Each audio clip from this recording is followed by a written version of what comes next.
Hey guys, happy Monday.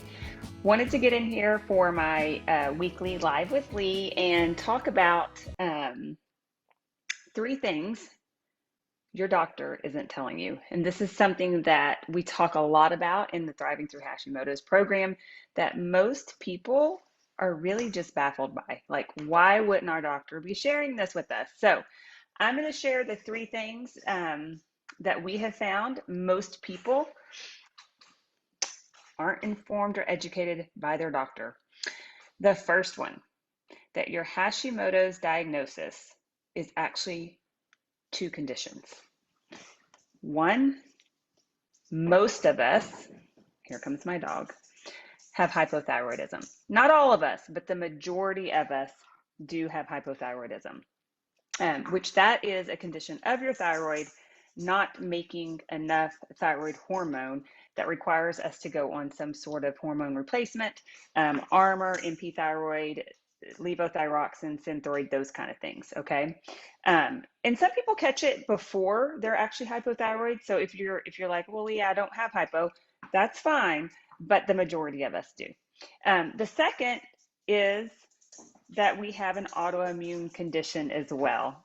Y'all, my granddogs here, and so they are actively playing and I can't stop them.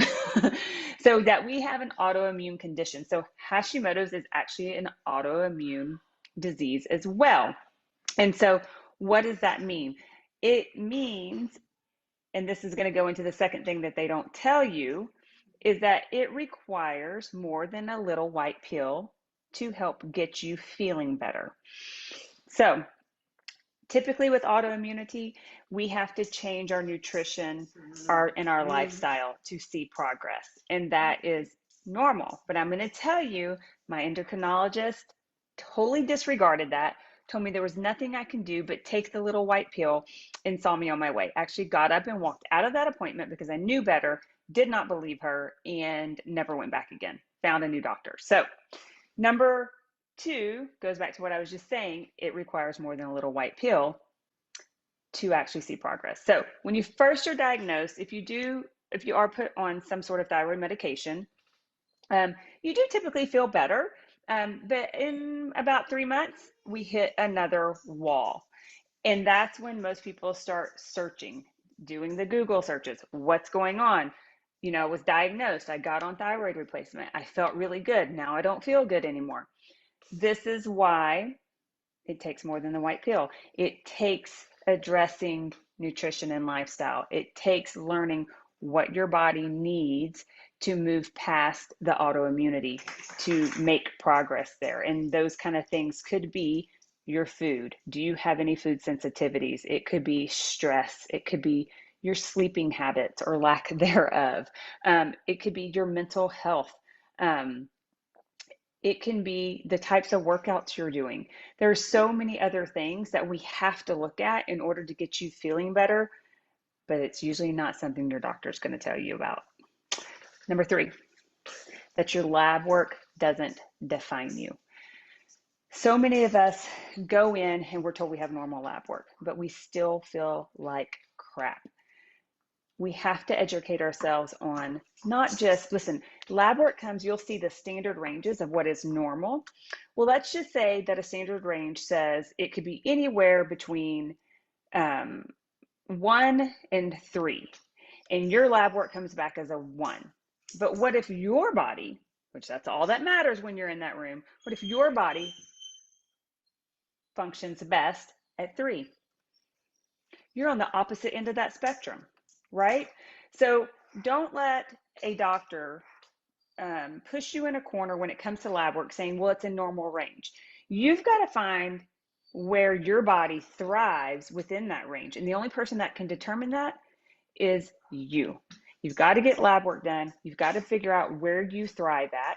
And then you've got to go in there and feel really good in that situation, telling your doctor, no, this is not where I thrive. So for example, TSH. A TSH of 2 is actually normal for most people. A 2 for me puts me in a thyroid flare. My hair is falling out at that point. I thrive with a TSH of 0.75 to 0.95. Now, this is not everybody, but this is where my body thrives. It's lots of years and work of paying attention and logging my lab work and logging my symptoms. But I know that's where I thrive. So when I go into the doctor, I can tell her that, and I'm certain of it. I can show her the lab work. I can show, back it up. So you've got to learn to be your own advocate when it comes to that. Understand what standard lab ranges are versus optimal. It's a quick Google search. If you don't know what they are, shoot me a message. I'll help you with that. So you always want to make sure that your lab work is in optimal setting. Here's the other thing. That little white pill might get your thyroid labs in order, but if you aren't doing the work on the outside, the nutrition and the lifestyle piece, you still may have room for improvement. You still may not feel your best. So at some point, you're going to have to address those things. So these are the 3 things. I hope this was helpful.